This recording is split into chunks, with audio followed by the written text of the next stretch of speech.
Hello guys, कैसे हैं आप लोग? कैसी चल रही है आपकी तैयारी? आई होप आप लोग की तैयारी बहुत अच्छी चल रही होगी। तो आज हम बात करने वाले हैं NEET previous year questions of the chapter oscillations. This chapter is again very important because ये चैप्टर काफी लोगों को टफ लगता है और नीट इसीलिए इससे इजी क्वेश्चन पूछते हैं। टफ लगने के कारण काफी लोग इस चैप्टर को छोड़ देते हैं, बट मैं आपको बोलूंगा जो भी चैप्टर आपको टफ लगे उसको जरूर थोड़ा सा उसकी थ्योरी, उसके बेसिक कंसेप्ट सीख लीजिए, प्रीवियस ईयर क्वेश्चन सॉल्व कर लीजिएगा। मैक्सिमम चांसेस रहते हैं कि सर आप उस चैप्टर के क्वेश्चन सॉल्व कर पाए बिकॉज चैप्टर से क्वेश्चन इजी आते हैं। My name is Vivek Singh Rathore and let's start our new class. So let's take the first question that came in 2019 Odisha is the distance traveled by a particle undergoing SHM in one time period is.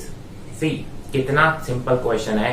उसने बोला है कि sir एक particle है जो कि आपका SHM कर रहा है।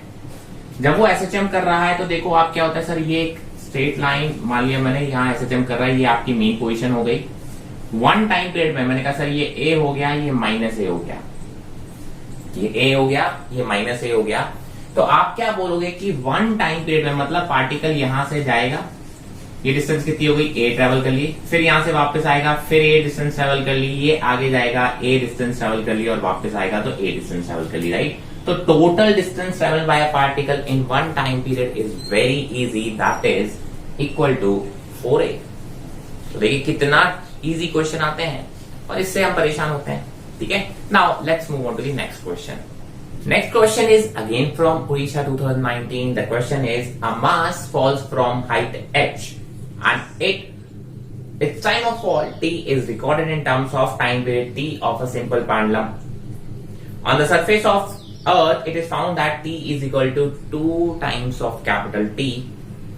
The entire setup is taken on the surface of another planet whose mass is half of that of the Earth and radius the same. The same experiment is repeated and corresponding times noted as t dash is equal to t dash and t dash. ठीक है, आपको इन t dash, small t dash और capital t dash में क्या बताना है sir, आपको इनमें रिलेशन बताना है, ठीक है। तो देखिए ये basically it's a mixture of gravitation and SHM, ठीक है। तो आप क्या बोलोगे कि सर एक बॉडी है, बॉडी को आपने बोला कि फॉल होने में कितना टाइम लग रहा है, उसने बोला h हाइट है।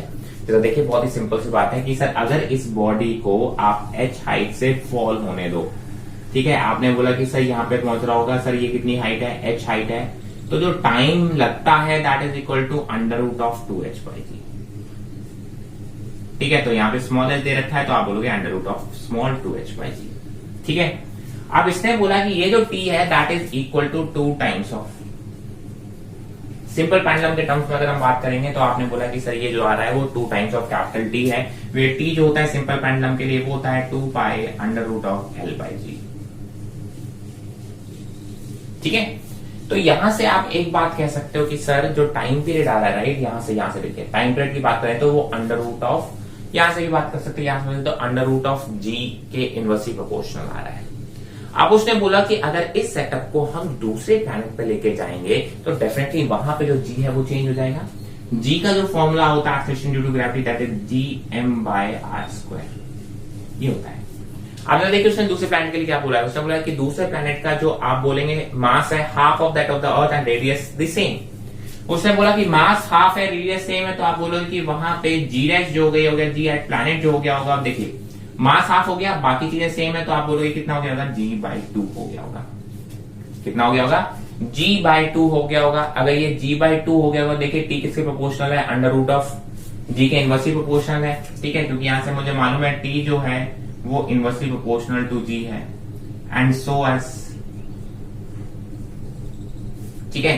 तो मुझे मालूम है कि सर यहाँ पे जो t है, जो t डैश आया होगा, अब t डैश कितना आया होगा, अगर g की वैल्यू g/2 हो गई है, यहाँ पे देखिए अगर g की वैल्यू g/2 हो गई है तो आप बोलोगे कि सर यहाँ पे t डैश, आप ऐसे ही बोल सकते हो t डैश/t is equal to inversely proportional, तो आप बोलोगे g at earth upon g at planet under root, this is g/2, इसकी वैल्यू रख दोगे सर, दिस इज g/2, ये आ गया आपका √2। सो बेसिकली t डैश की वैल्यू कितनी आ गई है, √2 टाइम्स ऑफ p आ गई है। t डैश की वैल्यू कितनी आ गई है, सर √2 टाइम्स ऑफ टी आ गई है। मैंने कहा कैपिटल टी की भी इसी तरीके से निकाल सकेंगे। तो जब आप बोलोगे कि सर यहाँ पे कैपिटल टी की बात करें तो capital T dash by T भी क्या है, यही आएगा। सेम रिलेशन है, inversely proportional to root times of g है। तो आप बोलोगे that will come as √2 again. तो टी डैश भी किसके बराबर आ गया सर, √2 टाइम्स ऑफ टी आ गया। टी डैश भी किसके बराबर आ गया, √2 टाइम्स ऑफ टी आ गया। मुझे मालूम है कि सर ये टी किसके बराबर है, सर टी आपके पता है 2t के बराबर है। मैंने कहा वैल्यू पुट कर दो, इनमें रिलेशन आ जाएगा। ठीक है, तो आप क्या बोलोगे कि sir that is equal to √2 times of, चलिए ये आ गया। आपने बोला टी डैश की वैल्यू रखो √2t, ठीक है, √2t, टी की वैल्यू कितनी है 2 टाइम्स ऑफ टी। तो आप क्या बोलोगे √2t, टी की वैल्यू है, आप बोलोगे सर जो टी की वैल्यू आ रही है वो है 2t। ठीक है, किसके बराबर है, आप बोलोगे 2t। ठीक है, अब आपने बोला सर ये जो t है, t किसके टर्म्स में रख दो, t डैश के टर्म्स में। तो t की वैल्यू यहां से निकालेंगे तो t डैश बाय √t। तो आप बोलोगे √2 times of 2 into T dash by √2। ये √2 कैंसिल, तो आप बोलोगे सर ये कितने के बराबर आ गया, सर ये वापस से 2t डैश के बराबर आ गया। तो ये आपका रिलेशन है that you have to find. ठीक है, ये इसमें कोई भी दिक्कत नहीं होनी चाहिए। थोड़ा सा आप बोलोगे कि sir it's a mixture of gravitation and SHM, तो इसलिए हमें थोड़ी सी वैल्यूज पुट करनी पड़ेगी, वरना तो वैसे एज सच कोई भी दिक्कत नहीं। Displacement of a particle executing simple harmonic motion is given by y is equal to a0 plus a sin omega t plus b cos omega t and you have to find the amplitude of its oscillation is given by. So it's a basically a combination of 2 SHM। आप बोलेंगे addition of 2 SHM हमने already कर रखे हैं, तो ये addition of 2 SHM का ही एक क्वेश्चन है। तो आप बोलोगे इसको कैसे सॉल्व करना है, मैंने कहा जरा देखिए, सिंपल सी बात है। उसने बोला है कि sir y is equal to a0 plus a sin omega t plus b cos omega t, correct, ऐसा ही दे रखा है। हाँ, आपने बोला कि सर इसी की मुझे वैल्यू निकालना, एम्पलीट्यूड। अब देखिए ये चीज तो फिक्स है, ऑसिलेशन वाला पोर्शन कौन सा, ये है ऑसिलेशन वाला पोर्शन कौन सा है, ये है। आपने बोला सर इसके ऑसिलेशन का एम्पलीट्यूड निकालना है, किसका निकालना है, ऑसिलेशन का एम्पलीट्यूड निकालना है। मतलब इन दोनों की जो रिजल्टेंट एसएचएम आएगा उसका मुझसे एम्पलीट्यूड पूछा जा रहा है। मैंने कहा बहुत अच्छी बात है। मैंने कहा सर जरा बताओ कितना आएगा, तो आप बोलोगे that will be equal to इन दोनों का रिजल्टेंट। आपने कहा सर फेजर डायग्राम सॉल्व करना आना चाहिए आपको, क्या आना चाहिए आपको, फेजर डायग्राम सॉल्व करना आना चाहिए। मैंने कहा ये हो गया साइन ओमेगा टी, ठीक है, ये हो गया कॉस ओमेगा टी, ये सब हमने रिवीजन वाले में भी देख रखे हैं, minus sine minus cos omega t. ठीक है, आप बोलोगे कि सर पहला वाला क्या है, ए साइन ओमेगा टी, मतलब मैंने यहाँ पे ड्रॉ कर दिया ए। दूसरा वाला है बी कॉस ओमेगा टी, मतलब मैंने ऊपर की तरफ ड्रॉ कर दिया बी, और इनका रिजल्टेंट लेना है। सर ये रिजल्टेंट आएगा इस डायरेक्शन में, और इस रिजल्टेंट की वैल्यू आएगी √a² प्लस b²। यही तो इनके रिजल्टेंट का एम्पलीट्यूड होता है। देखिए इसका एम्पलीट्यूड मैंने यहाँ पे रखा है, इसका एम्पलीट्यूड मैंने यहाँ रखा है, तो जो रिजल्टेंट आएगा उसका एम्पलीट्यूड कितना होगा, √a² प्लस b²। ये मुझे डायरेक्टली याद होता है, बट मैं आपको सिर्फ सॉल्व करके दिखा रहा हूँ कि इस तरीके से क्वेश्चन को सॉल्व किया जाता है।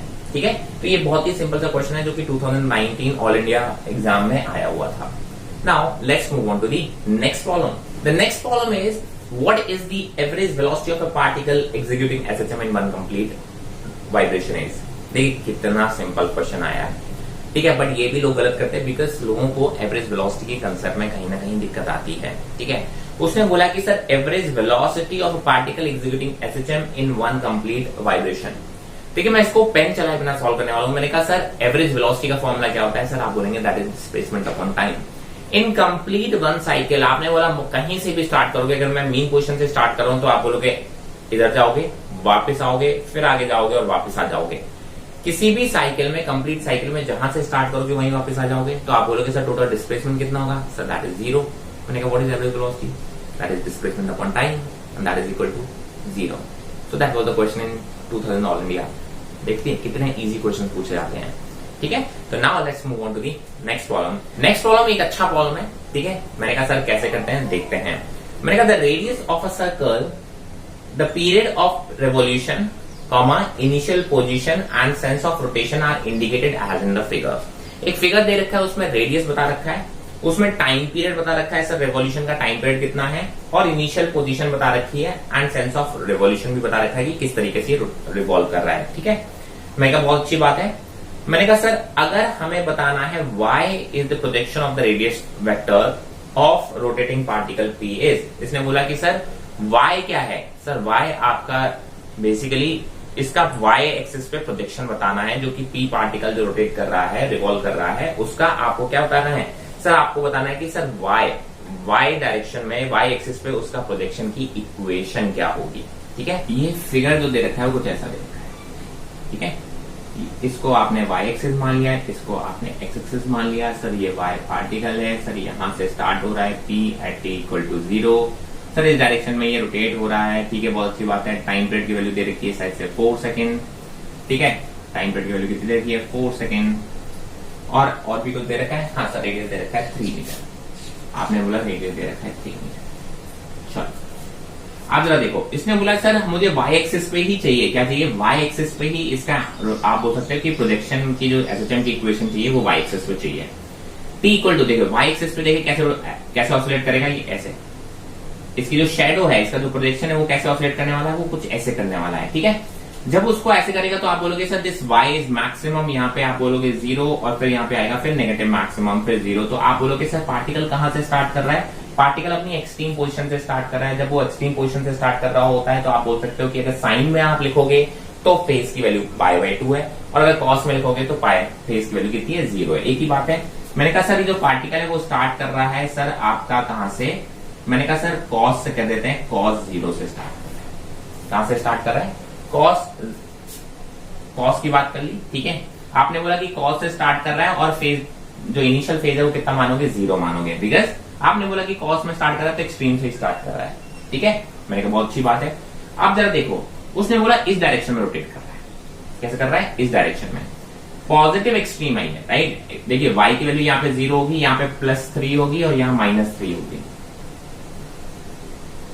ठीक है, आप बोलोगे पॉजिटिव एक्सट्रीम से नेगेटिव की तरफ जा रहा है। ठीक है, बहुत अच्छी बात है। तो आप बोलोगे कि सिंपल, इसका एम्पलीट्यूड कितना है सर 3 है, तो आप बोलोगे सर ये 3 हो गया, तो ये होगा 3 cos ओमेगा p, ऐसे लिखोगे। जो रिलेशन आएगा वो आएगा y is equal to 3 cos omega p। अब देखिए मुझे क्या स्टार्ट करना है, मैंने कहा सर उसमें मुझे ओमेगा निकालना है। सर ओमेगा की वैल्यू किसके बराबर होगी, sir that will be equal to 2π/t, that will be equal to 2π/t। मैंने कहा बहुत अच्छी बात है सर, t की वैल्यू कितनी रख दो 4, so that will come as π/2। t की वैल्यू 4 रखोगे तो कितना देगा π/2, सो द इक्वेशन आ जाएगी that will be equal to 3 cos π/2 times of t, so that is simple answer. ठीक है, तो इस तरीके से आप बहुत सिंपली आप क्वेश्चन को कर सकते हैं। बहुत सिंपल क्वेश्चन आते हैं, बट फिर भी मैं इसको एक अच्छा क्वेश्चन मानता हूं। तो next question from 2018 is a pendulum is hung from the roof of a sufficiently high building and is moving freely to and fro like a simple harmonic oscillator. The acceleration of the bob of the pendulum is 20 meter per second square at a distance of 5 meter from the mean position. The time period of oscillation is, ठीक है, तो आपने बोला कि sir acceleration हमको पूछ रखा है, एक बता रखा है एक पर्टिकुलर डिस्टेंस पर, तो आपको टाइम पीरियड निकालना। मैंने कहा और इससे सिंपल क्वेश्चन क्या हो सकता है सर, एक्सेलरेशन का अगर आप बात करो, देखिए एक्सेलरेशन की अगर हम बात करें तो होता है omega square y, omega square. आप बोलेंगे अगर मैग्नीट्यूड वाइज देखेंगे तो ये होगा, नहीं तो अगर प्रॉपर साइन के साथ देखेंगे तो ये देगा। अब उसने क्या बता रखा है सर, x, जब x बता रखा है कि मीन पोजीशन से 5 सेंटीमीटर पर, मीन पोजीशन से 5 सेंटीमीटर पर आपको क्या दे, 5 सेंटीमीटर या 5 मीटर दे रखा है, हाँ 5 मीटर पर आपने बोला x की वैल्यू 5 मीटर है, तब एक्सेलरेशन की वैल्यू कितनी है 20। तो ओमेगा ही तो निकालना है सर। ओमेगा क्या आपने मैग्नीट्यूड वाइज अगर हम रखेंगे तो क्या रखेंगे, माइनस साइन को इंक्लूड नहीं करेंगे, तो आप बोलेंगे acceleration is equal to 20 is equal to omega square into 5। तो देखिए ओमेगा स्क्वायर की वैल्यू आ गई है 4, तो ओमेगा की वैल्यू आ गई है 2 and T is equal to होता है 2π/ओमेगा। आप बोलोगे sir that is equal to 2π/2, so that is equal to 5 second. That is your answer. देखिए कितना इजी है, सिंपल सी, आपने अगर फॉर्मूले आपको पता है, बेसिकली अप्लाई करना आता है, तो आप देखिए कितने आराम से, कितने इजीली। अब आप बोलते हैं सर ये चैप्टर टफ है, सिंपल हार्मोनिक मोशन जो चैप्टर है वो बहुत टफ है।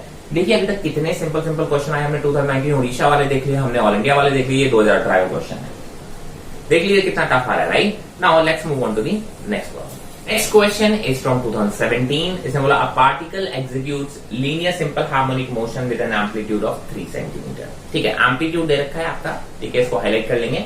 मैंने कहा when the particle is at 2 centimetre from the mean position, जब पार्टिकल अपनी मीन पोजीशन से 2 सेंटीमीटर पर है, the magnitude of its velocity is equal to that of its acceleration, that is time period in the second. Very easy question. उसने क्या बोला है कि सर देखिए एम्पलीट्यूड की वैल्यू दे रखी है, उसने बोला एम्पलीट्यूड कितना है सर, एम्पलीट्यूड की वैल्यू दे रखी है 3 सेंटीमीटर, एम्पलीट्यूड दे रखा है 3 सेंटीमीटर, और उसने क्या बोला है कि सर जब भी ये पार्टिकल मीन पोजीशन से x इक्वल टू 0, सर ये मान लो x इक्वल टू 2 है, मीन पोजीशन से जब x इक्वल टू 2 पर है, तब आपने बोला जो एक्सेलरेशन और वेलोसिटी का मैग्नीट्यूड कैसा बोल दिया, उसने इक्वल बोल दिया है। एक्सेलरेशन और वेलोसिटी का मैग्नीट्यूड कैसा करके इक्वल हो गया। एक्सेलरेशन की वैल्यू होती है ओमेगा स्क्वायर वाई या ओमेगा स्क्वायर एक्स, अगर एक्स की बात कर रहे हैं, और v की बात करें तो ये होता है v is equal to a square minus x square का अंडर रूट। ये तो रिलेशन होता है एक्स के टर्म्स में, और ये दोनों वैल्यूज ने क्या कर दी, इक्वेट कर दी है, इक्वल कर दी है। ठीक है, तो उसने बोला कि सर आप बताना क्या है, सर आपको क्या बताना है, सर टाइम पीरियड बताना है, मतलब ओमेगा की वैल्यू निकालनी है। सर देख लीजिए ओमेगा x आपको पता है, a आपको पता है, ओमेगा आपको फाइंड आउट करना है। मैंने कहा देखो ओमेगा को एक पैसे कैंसिल करो, मैंने कहा सर यहाँ ओमेगा आपको फाइंड आउट करना है, x की वैल्यू उसने दे रखी, किसकी बात करें, जब 2 था, x जब 2 था तब ये वैल्यू इक्वल थी, राइट। आप बोलोगे एट x इक्वल टू 2 ये चीज इक्वल है। मैं कहा सर एम्पलीट्यूड की वैल्यू कितनी है, सर एम्पलीट्यूड की वैल्यू है 3 का स्क्वायर हो गया 9 माइनस एक्स स्क्वायर हो गया कितना 2 का स्क्वायर हो गया 4, तो आप बोलोगे that is equal to √5। Omega की वैल्यू आ रही है आपकी √5/2। अब ओमेगा क्या होता है सर, ओमेगा होता है 2π/t। ओमेगा क्या होता है 2π/t, तो आप बोलोगे टी की वैल्यू यहां से निकालोगे तो टी की वैल्यू जो आ रही है वो आ रही है sir t is equal to 4π/√5 second, and this is your answer. ठीक है, तो देखिए कितने इजी क्वेश्चन आते हैं, आप इनसे बिल्कुल परेशान मत होइए। सिंपल हार्मोनिक मोशन के बहुत ही इजी क्वेश्चन आते हैं। ठीक है, now let's move on to the next problem. Next problem is from 2016. The question says that a body of mass m is attached to the lower end of a spring whose upper end is fixed. मैंने कहा ठीक है, एक spring है, उसके lower and से एक मास को फिक्स किया हुआ, उसका मास m. The spring has a negligible mass. ठीक है, when the mass m is slightly pulled down and released, it oscillates with a time period of 3 seconds. When the mass m is increased by 1 kg, the time period of the oscillation becomes 5 seconds. The value of m in kg. It's very straight forward question. आप बोलोगे कि sir एक और figure बना लेते हैं, sir ये कुछ इस तरीके से है। आपने बोला ये स्प्रिंग है, इस स्प्रिंग को मास m से कनेक्ट किया गया है। ठीक है, आपको क्वेश्चन में पूछा क्या गया है, आपसे पूछा गया था value of mass in kg is. ठीक है, अच्छा मैंने कहा सर क्या कंडीशन दे रखी है कि सर अगर मैंने इसको पुल किया तो जो टाइम पीरियड पहले केस में आ रहा है वो कितना आ रहा है। ठीक है, मैंने आपने इसको पुल किया और इसको छोड़ दिया ऑसिलेट करने के लिए, तो जो टाइम पीरियड की वैल्यू आ रही है दैट इज 3 सेकेंड्स। तो आप बोलोगे सर जो t1 की वैल्यू आ रही है दैट इज 3 सेकेंड। अब आपने बोला सेकंड केस के लिए, जब सेकंड केस में आपने मास की वैल्यू को 1 से इंक्रीज कर लिया, मतलब अब मास आपका कितना हो गया m+1 kg हो गया, तब जो टाइम पीरियड आ रहा है उसने आपको बोला गया कि टाइम पीरियड कितना आ रहा है 5 सेकेंड आ रहा है। मैंने कहा इसमें टाइम पीरियड का फॉर्मूला आपको पता है सर, टाइम पीरियड का जो फॉर्मूला आता है वो आता है 2π√m/k। क्योंकि आप बोल सकते हो कि स्प्रिंग सेम है तो k की वैल्यू दोनों के लिए सेम होगी, ये कांस्टेंट है तो इसका मतलब t किसके प्रोपोर्शनल आ गया, t is proportional to √m। ठीक है, आपने कहा इसका मतलब क्या हो गया कि sir t1/t2 is equal to √m1/m2 whole under root. मैंने क्या वैल्यू रख दोगे, t1/t2 मतलब 3/5 दैट इज इक्वल टू, यहाँ पे रखोगे m तो आप बोलोगे m+1। ठीक, ना दोनों साइड स्क्वायर कर लेंगे, आप बोलेंगे that will be 9/25 is equal to m/m+1। Sir यहाँ सॉल्व करोगे तो ये आएगा 9m+9 is equal to 25m। m की वैल्यू फाइंड आउट करना है, मैंने कहता लेके जाओ 25 - 9 कितना हो जाता है, आप बोलो 25 - 9 इज बेसिकली 16m, और m की वैल्यू देखिए कितनी आ रही है 9/16 इन kg। देखिए कितना इजी क्वेश्चन था, direct straight forward formula based question था। अगर आपको फॉर्मूला आता है और आपको फॉर्मूला अप्लाई करना आता है तो मेरे हिसाब से इस क्वेश्चन में कुछ भी नहीं बचता है। क्लियर, देखिए इजी क्वेश्चन आते हैं और इजी ही क्वेश्चन आते आए हैं अभी तक, और उम्मीद है कि आगे भी इजी क्वेश्चन आएंगे, तो क्यों घबराना है। बेसिक कंसेप्ट सीख लो, फॉर्मूले अप्लाई करना सीख लो, बस क्वेश्चन आपसे बन जाएंगे। ठीक है, now let's move on to the next problem. The next problem is from 2015. The question is, a particle is executing a simple harmonic motion. Its maximum acceleration is alpha. and maximum velocity is beta, then the time period of vibration या oscillation is। देखिए फिर से बहुत easy question है। आप बोलेंगे कि sir इसमें क्या दिया रखा है, आपको मैक्सिमम एक्सीलरेशन दे रखा है। मैक्सिमम एक्सीलरेशन की अगर हम बात करें दैट इज अल्फा, और मैक्सिमम एक्सीलरेशन का फॉर्मूला होता है ओमेगा स्क्वायर ए। तो आप बोलोगे अल्फा की वैल्यू दे रखी है ओमेगा स्क्वायर ए, ये आपकी इक्वेशन नंबर 1 है। मैक्सिमम वेलोसिटी की बात करेंगे, ठीक है, ये सब किसकी बात कर रहे हैं, मैक्सिमम की बात कर रहे हैं। मैक्सिमम वेलोसिटी होगा ओमेगा ए, है ना, मैग्नीट्यूड बाई प्लस माइनस होगा, उससे मतलब नहीं, मैं मैग्नीट्यूड बाई बोले कितना होगा ओमेगा इंटू ए। मैंने कहा वो कितना दे रखा है, आपने बोला सर वो दे रखा है beta and that is equal to omega into a, equation number 2। आपको चाहिए ओमेगा, टाइम पीरियड चाहिए, तो सबसे पहले आप क्या निकालोगे, ओमेगा निकालोगे। मैंने कहा डिवाइड कर दो इसमें, तो आप बोलोगे alpha by beta is equal to, divide करोगे तो ए से A cancel and that comes as omega, ठीक है। ओमेगा इज इक्वल टू क्या होता है 2 pi by t, omega equal to क्या होता है 2 पाई बाय टी। तो यहां से टाइम पीरियड निकालोगे तो टाइम पीरियड की जो वैल्यू आ रही है वो आ रही है 2 pi beta by alpha and that is your answer. तो देख लीजिए फिर से कितना इजी क्वेश्चन आया, ये 2.15 का क्वेश्चन है, ठीक है। तो मैंने कहा इतने ही इजी क्वेश्चन आते हैं, हमेशा सेम टाइप के आपको वही टाइम पीरियड निकालने पड़ते हैं, बस थोड़ा सा क्वेश्चन को घुमा देते हैं हर बार। Now let's move on to the next problem. So let's again from 2015 and again a very easy problem. आप बोलेंगे a particle is executing SHM along a straight line, its velocities at a distance x1 and x2 from the mean position are v1 and v2 respectively, its time period is। मैंने कहा sir x1 और x2 positions पर आपको उसकी क्या दे रखी है, velocity दे रखी है।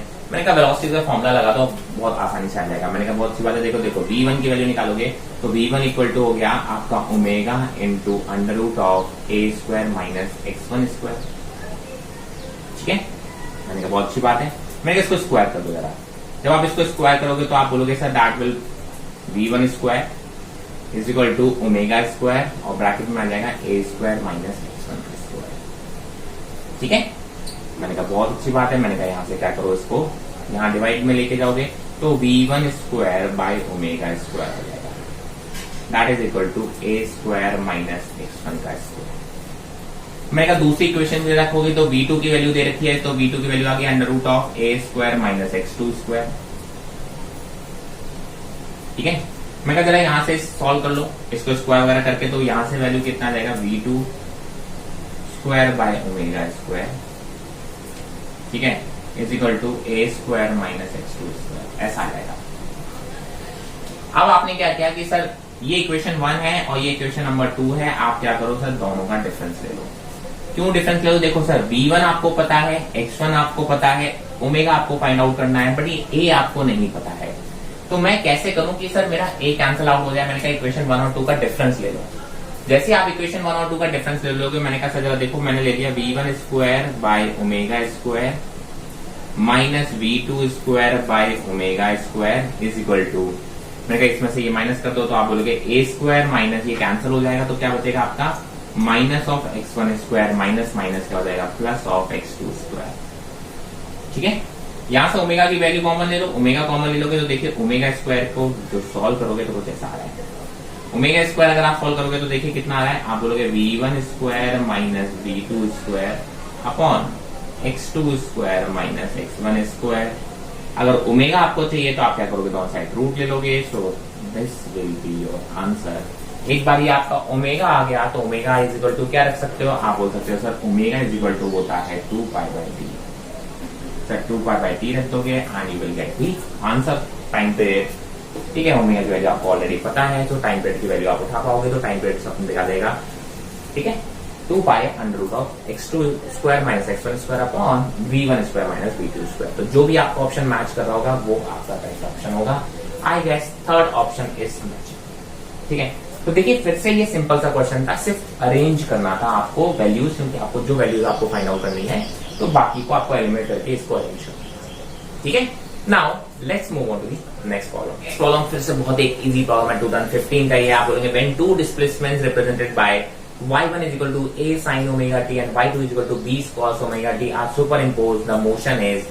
आपने बोला कि दो सिंपल हार्मोनिक मोशन है, दोनों की आप बोलेंगे सर फ्रीक्वेंसी कैसी है, सेम है। अगर फ्रीक्वेंसी सेम है तो आप दोनों को जब ऐड करेंगे तो एक नया एसएचएम मिलता है और उसका रिजल्टेंट निकालना हमें आता है, ठीक है।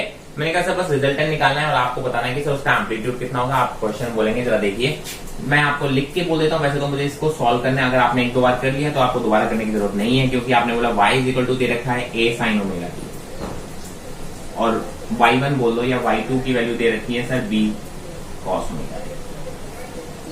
मैंने कहा दोनों का रिजल्टेंट लोगे, देखिए a sin ओमेगा t, अगर आप फेजर डायग्राम फिर से बनाइए, मैंने कहा सर sin ओमेगा t की डायरेक्शन ये रहेगी, cos ओमेगा t की डायरेक्शन ये रहेगी, मुझे इन्हीं की दो की जरूरत है, तो सर इस डायरेक्शन में आएगा आपका a, इस डायरेक्शन में आएगा आपका b, इन दोनों का रिजल्टेंट लोगे तो इस डायरेक्शन में आएगा आपका दोनों के रिजल्टेंट का magnitude, and that will come as a square plus b square, because दोनों 90 डिग्री पर आ रहे हैं। तो आप क्या बोलोगे, नया वाला भी एक SHM होगा जिसका एम्पलीट्यूड की वैल्यू कितनी होगी, under root of a square plus b square. ऐसा कोई ऑप्शन है? यस सर, फोर्थ ऑप्शन है, and that is your answer. मैं वर्बली इसको कर सकता था बिकॉज मैंने अभी थोड़ी देर पहले ही एक ऐसा क्वेश्चन किया था, राइट।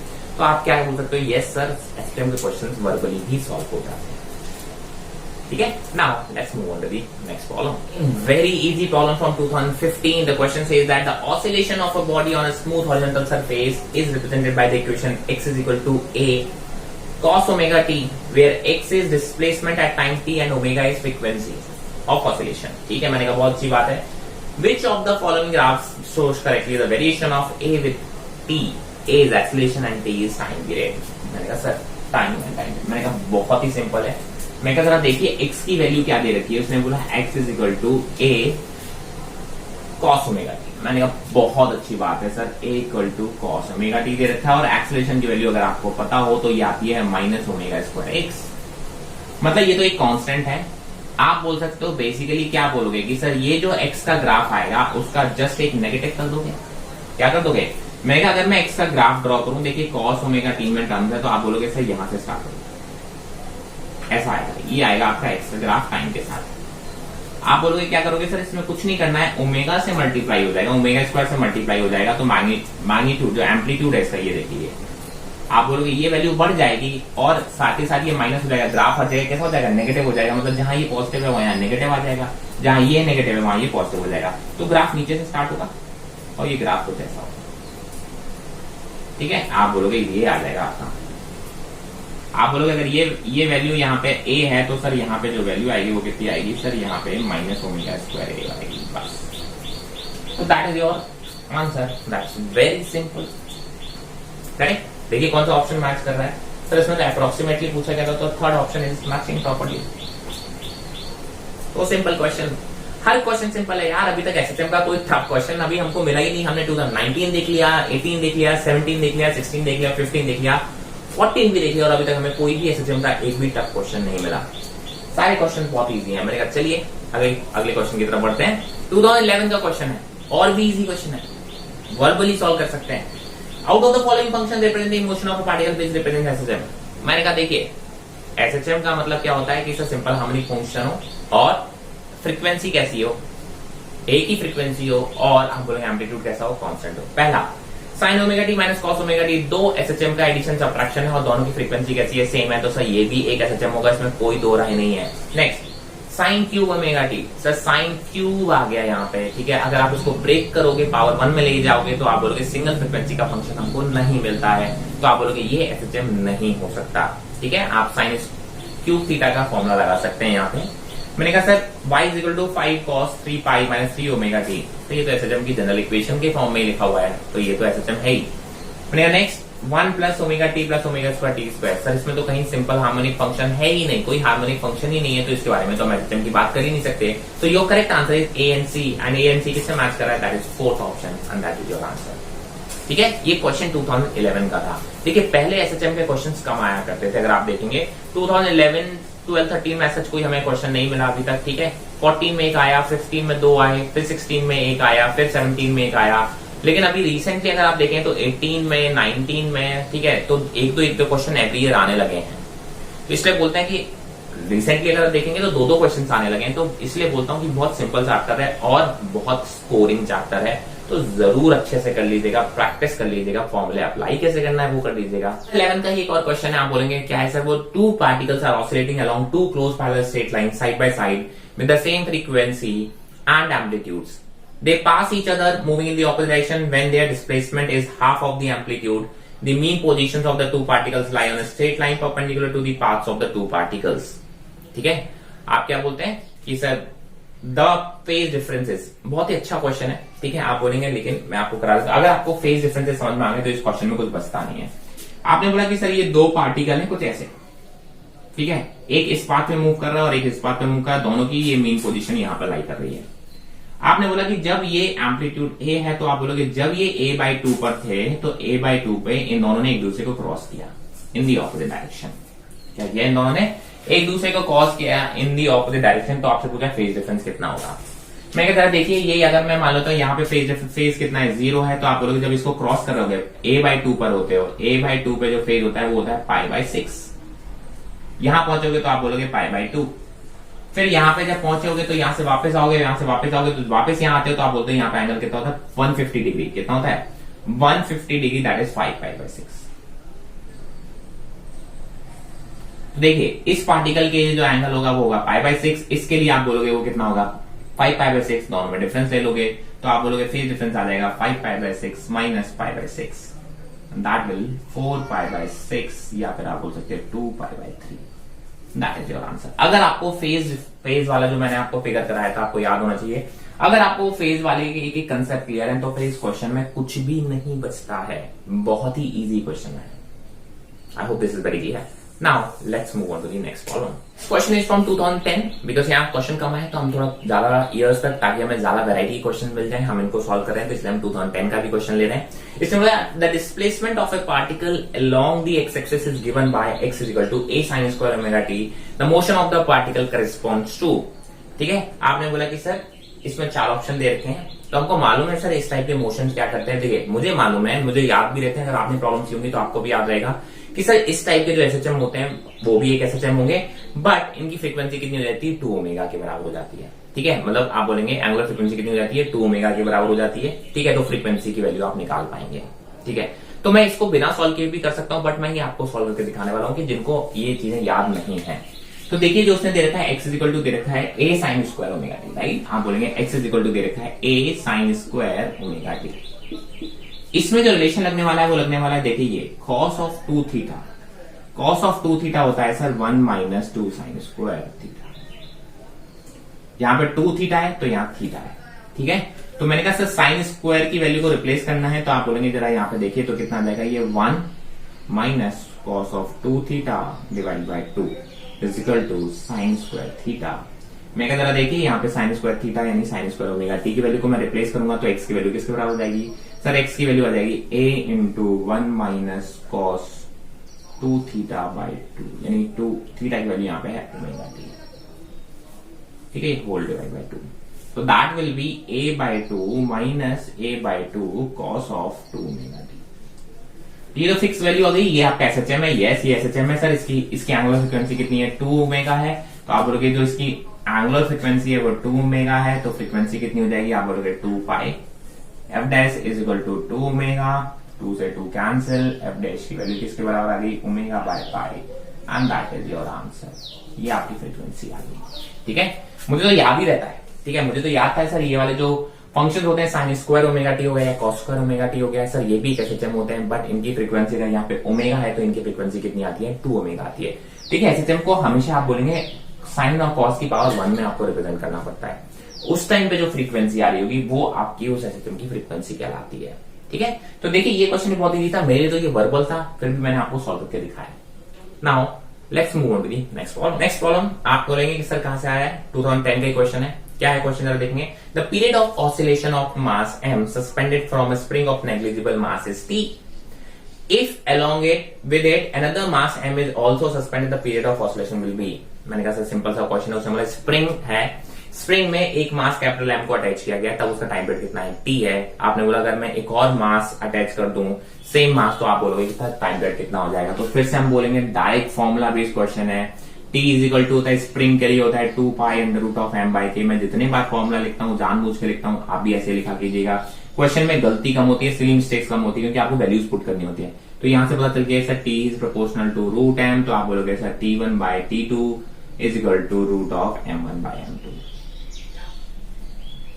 ठीक है, अब आपने क्या किया कि सर पहले मास अगर कैपिटल एम था तो अब मास कितना हो जाएगा 2m हो जाएगा, मतलब आप बोलेंगे कि सर अब मास को आपने डबल कर दिया तो टाइम पीरियड कितना हो जाएगा, √2 टाइम्स हो जाएगा। तो जो नया टाइम पीरियड आएगा वो आएगा आपका √2 टाइम्स ऑफ टी। ठीक है, आप वैल्यूज पुट करके भी आंसर निकाल सकते हैं, मैं आपको डायरेक्टली बता रहा हूं। देखिए क्योंकि टी प्रोपोर्शनल टू √m, मास को अगर डबल कर दिया तो टाइम पीरियड √2 टाइम्स हो जाएगा and that will be your answer. मैं वर्बली सॉल्व करता है इसको भी, हाँ, लेकिन अगर आप थोड़े से भी अगर आपको लगता है कि नहीं मैं इतना स्ट्रांग नहीं हूं, ठीक है, कोई बुराई नहीं है, फॉर्मूला लिख लीजिए, 10 सेकेंड एक्स्ट्रा लगेगा। एक क्वेश्चन के लिए आप ऑलमोस्ट 1 मिनट तो दे सकते हो ना यार। इस टाइप के क्वेश्चन पर अगर मैं से फॉर्मूला लिख के 20 सेकंड लग गए तो क्या ज्यादा लग गया। मैं होता मैं इसको डायरेक्टली शायद 5 सेकंड में वर्बली कर देता, लेकिन कोई बात नहीं, आप फॉर्मूले को लिखिए और वैल्यूज को पुट कीजिए, उससे सिली मिस्टेक्स हमेशा कम होंगी। ठीक है, इसीलिए मैं बार आपको फॉर्मूला लिखता भी हूं और आपको बोलता भी हूं कि फॉर्मूले को जितनी ज्यादा आप लिखोगे उतनी बार आप सिली मिस्टेक्स कम करेंगे। ठीक है, now let's move on to the next problem. Next problem की तरफ बढ़ते हैं। नेक्स्ट प्रॉब्लम क्या है, 2009 की है। A simple pendulum perform simple harmonic motion about x equal to 0 with an amplitude a and time period t, the speed of the pendulum at x equal to a/2। बहुत easy question. आपने बोला कि sir फिर से देखिए x equal to 0 के about एक simple pendulum बना रहा है, सर जिसका एम्पलीट्यूड कितना है, a दे रखा है और टाइम पीरियड कितना दे रखा है, t दे रखा है। आपने बोला जब x इक्वल टू a/2 था उस पे v पूछा गया है। क्या पूछा गया है सर, v पूछा गया है। ठीक है, मैंने कहा सर इसी पे v पूछेंगे। ठीक है सर, मैंने कहा सर देखिए v इज इक्वल टू होता है omega under root of a square minus x square. ठीक है, मैंने कहा sir v equal to omega को वैल्यू लिख सकते हैं 2π/t under root of amplitude की वैल्यू दे रखी है a square minus x square, क्या है sir a square by 4। X की वैल्यू क्या है a/2 पे पूछा है तो एक्स की वैल्यू a/2 पुट की तो ये हो गया a स्क्वायर बाय 4। सॉल्व करोगे तो v इक्वल टू आएगा 2π/t, सॉल्व करेंगे तो ये आएगा 3a स्क्वायर बाय 4। ठीक है, रूट के बाहर ले लीजिएगा, जो भी चीज आएगी आप देखिए। ठीक है, ये बाहर आएगा, 2 से 2 कैंसिल हो जाएगा, तो v की वैल्यू जो आ रही है वो आई है √3 pi into a/t is your speed इस इंस्टेंट पे जो भी है। मैंने कहा कौन सा ऑप्शन मैच कर रहा है, आप बोलोगे sir third option. Yes, third option match. Again a very easy problem. मैं हमेशा बोल रहा हूं क्वेश्चन बहुत इजी आते हैं। Let's move on to the next problem. Next problem is again from 2009. The question says that which of the following equations of motion represents simple harmonic motion where k, k0, k1 and a are all positive। ठीक है, मैंने बहुत अच्छी बात है, आपने 4 equation दे रखी हैं। देखिए एक्सेलरेशन जो होता है, मैंने कहा एक्सेलरेशन की जो जनरल इक्वेशन होती है वो होती है acceleration is equal to minus k, एक कांस्टेंट, ठीक है, इंटू एक्स। ठीक है, ये एक इक्वेशन होती है। आप बोलोगे अगर वो एसएचएम को रिप्रेजेंट कर रही है। अच्छा सर, ये इसको आप ऐसे भी लिख सकते हो, कोई भी दिक्कत नहीं, एक्स प्लस माइनस कुछ और कांस्टेंट, राइट। ये भी आपकी इक्वेशन है एसएचएम की और ये भी इक्वेशन है। इसका मतलब आपकी mean position x equal to 0 है, इसका मतलब आपकी mean position x equal to 0 नहीं है, कुछ और है, राइट। आप बोलोगे इस क्वांटिटी को इक्वल टू 0 पुट कर देना तो x की जो वैल्यू आएगी वो आपकी मीन पोजीशन है।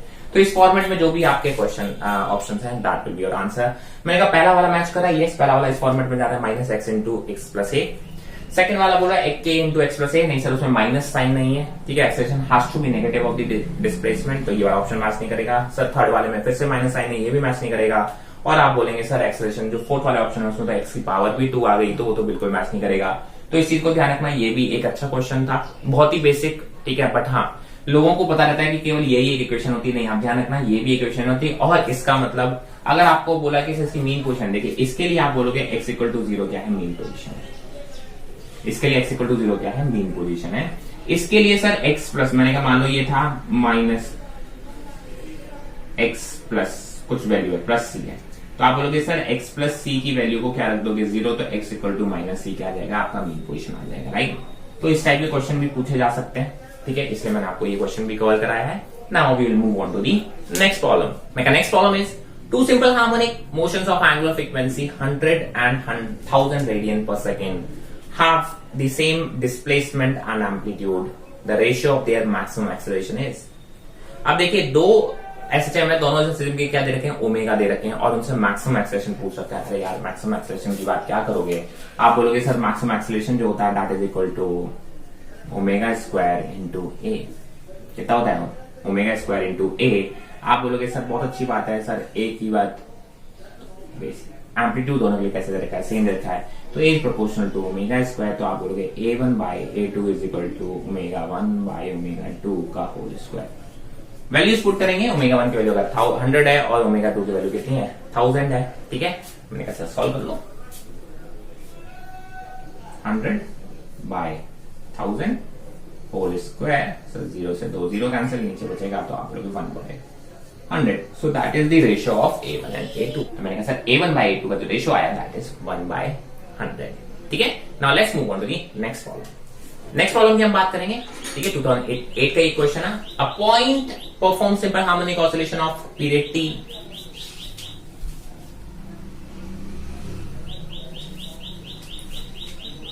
A point performs simple harmonic oscillation of period T and the equation of motion is given by x is equal to a sin omega t plus pi by 6. After the elapse of what fraction of time period and the velocity of the point will be equal to half of its maximum velocity. उसने बोला कि sir एक equation दे रखी है a sin omega t plus pi by 6. उसने बोला after the elapse of what fraction of time period the velocity of the point will be equal to half of its maximum value, right? मैंने कहा बहुत अच्छी बात है, ये अच्छा क्वेश्चन है, अब तक का मुझे कहूंगा मुझे काफी अच्छा क्वेश्चन लगा ये। आप बोलोगे sir a sin omega t plus pi by 6, ये आपकी इक्वेशन दे रखी है। ठीक है, आपसे पूछा गया कि कितने टाइम बाद, राइट, टाइम स्टार्ट होने, मैंने कहा ठीक है इक्वेशन दे रखी है, मैंने कहा इस इक्वेशन को अगर हम रिप्रेजेंट करें तो ये हो गया x इक्वल टू 0, एम्पलीट्यूड की वैल्यू a है तो आप बोलोगे ये हो गया a, ये हो गया माइनस a। मैंने कहा सर ये पार्टिकल जब t की वैल्यू 0 रखोगे तो आएगा पाई बाय 6, मतलब सर पाई बाय 6 का मतलब होता है ये a बाय 2 से स्टार्ट कर रहा है। सर यहाँ पर है ये t इक्वल टू 0 पे, t इक्वल टू 0 पे ये 0 पर है। मैंने कहा बहुत अच्छी बात है। मैंने कहा सर इसकी वेलोसिटी का जो फॉर्मूला होता है sir v is equal to, अगर यहां से हम निकालेंगे तो that will come as a omega cos omega t plus pi by 6। ठीक है, मैंने कहा मैक्सिमम वेलोसिटी कितनी होती है सर, v मैक्सिमम होती है sir, that is equal to a omega.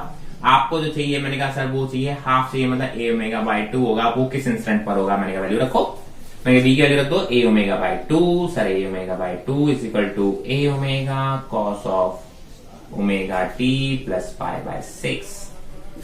a omega से a ओमेगा कैंसिल, ये आएगा 1 बाय 2, cos की वैल्यू 1 बाय 2 कब होगी, जब आप बोलोगे omega t plus pi by 6 की वैल्यू कितनी हो जाएगी sir 1 bye 2। Sir cos 60 is 1 bye 2, cos 60 मतलब ये एंगल की वैल्यू जरा देखिए, omega t plus pi by 6 की वैल्यू कितनी हो जाए, आप बोलोगे that will come as pi by 3। ठीक है, तो ओमेगा t कितना होगा सर, ओमेगा t हो जाए pi by 3 minus pi by 6, that is equal to pi by 6। t की वैल्यू हो गई आपकी दर देखिए, sorry pi by omega 6। Omega की वैल्यू जरा देखिए, ओमेगा होता है 2 pi by T, sir value put करेंगे pi by 2 pi by T into 6, pi से पाई कैंसिल। ठीक है, तो टी की वैल्यू जो आई t is equal to t by 12 and that is your answer. T equal to 0 पे particle यहां था, t equal to t by 12 पे पार्टिकल कहां पहुंच जाएगा सर, आप बोलोगे सर जहां पे इसकी वेलोसिटी कैसी हो जाएगी, मैक्सिमम की हाफ हो जाएगी। So this is your answer. ठीक है, I hope this is very clear. एक और अच्छा क्वेश्चन है, ठीक है, 2007 का सॉरी, इसलिए हम इसको कवर कर लेते हैं। हमारे क्वेश्चन क्या है, अ mass of 2 kg is put on a flat pan attached to a vertical spring fixed on the ground as shown in figure. The mass of the spring and the pen is negligible.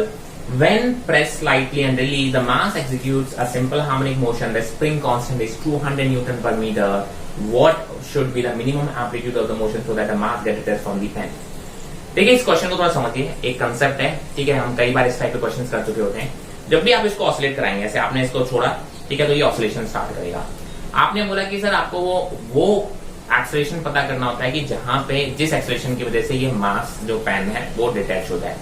मैं कह जरा देखिए जब ये ऊपर आएगा तो इसको नीचे से धक्का लग रहा होगा तो ये ऊपर जाएगा, राइट। आप बोलोगे कि सर जब ये नीचे जा रहा होगा तो ये इसके साथ साथ नीचे जाएगा। अगर मैं इसको इतनी तेजी से नीचे लेके जाऊं कि सर देखिए जब ये नीचे जा रहा होगा तो ये इस पे जो एक्सेलरेशन g, मैक्सिमम एक्सेलरेशन कितना लग सकता है g, अगर इसको फ्री फॉल कराओगे तो g एक्सेलरेशन जाएगा। तो आप बोलोगे अगर मेरा पेन g एक्सेलरेशन से कम से जा रहा है तो आप बोलोगे सर ये साथ साथ जाएंगे।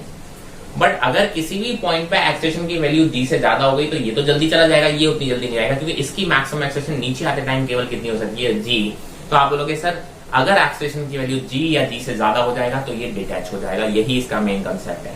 और मैंने कहा एक्सेलरेशन मैक्सिमम का होता है सर एक्सट्रीम पोजीशन पे। तो आप बोलते हो कि जो एक्सट्रीम पोजीशन पे एक्सेलरेशन होता है मैक्सिमम वैल्यू होती है सर, उसकी वैल्यू जी या जी से ज्यादा बड़ी हो गई तो आप बोलोगे डिटेक्ट हो जाएगा, क्वेश्चन खत्म। आप क्या बोलोगे कि सर एक्सेलरेशन मैक्सिमम जो होता है that is equal to omega square A and that should be equal to g. ठीक है, आपको यही बोला है कि सर जी। अच्छा, मैंने कहा सर जो टाइम पीरियड होता है that is under root of 2 pi under root of m by k. ठीक है, ये कितना होगा, आपको m गिवन है, k गिवन है और ओमेगा इक्वल टू क्या होता है सर 2 पाई बाई टी।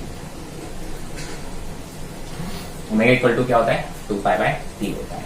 ठीक है, आप यहां से 2 पाई बाई टी की वैल्यू उठा के यहां ओमेगा पर रख देना और आप बोलोगे सर 2 पाई बाई टी का whole square into amplitude should be greater than equal to जी।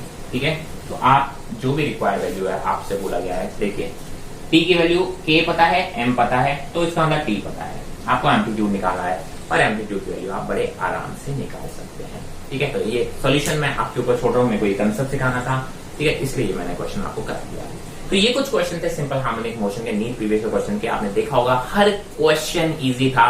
मतलब मैंने इतने सारे क्वेश्चन ज्यादा कवर किए क्योंकि मुझे मालूम है कि सर बीच में क्वेश्चंस कम आते थे एसएचएम के, तो मैं ज्यादा से ज्यादा वैरायटी कवर करना चाहता था, इसलिए मैं 2007 तक चला गया।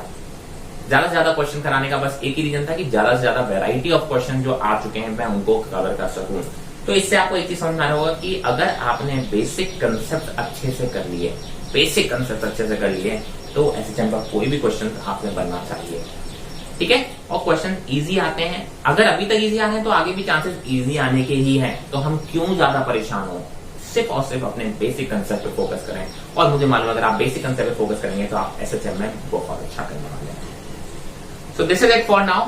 मैं आपको इस चैप्टर का जो असाइनमेंट है वो भी आपको प्रोवाइड करा दूंगा। सर असाइनमेंट के लिए आपको क्या करना है, सर आपको यहाँ पे डिस्क्रिप्शन में जाके आपको एक असाइनमेंट की लिंक मिल जाएगी और वहां पे जाके आप असाइनमेंट को डाउनलोड कर सकते हैं। ठीक है, तो अभी के लिए इतना ही काफी है। अगर आपको कोई भी डाउट है तो आप मुझे कमेंट सेक्शन में जरूर मेंशन कर सकते हैं या फिर आप मुझे इंस्टाग्राम पे टेक्स्ट भी कर सकते हैं। इंस्टाग्राम प्रोफाइल की लिंक आपको डिस्क्रिप्शन में मिल जाएगी। और अगर नहीं भी डाउट है तो आप जरूर बताइए कि सर आपको ये क्वेश्चंस वाकई में इजी लगे या आपको ये वीडियो देख के कैसा लगा कि यस सर एसएचएम के क्वेश्चन मुझसे बन जाएंगे। जो भी आप बताना चाहते हैं डेफिनेटली, बट आप शेयर जरूर करें, कमेंट जरूर करें, मुझे पता चलना चाहिए कि हाँ सर आप इस वीडियो को देख रहे हैं और आपके क्या व्यूज हैं इस वीडियो को देखने के बाद। ठीक है, अगर अभी तक आपने चैनल सब्सक्राइब नहीं किया है तो do subscribe the YouTube channel to get the notification of my new incoming videos and also share it with your friends. और now stay healthy, stay safe, thank you.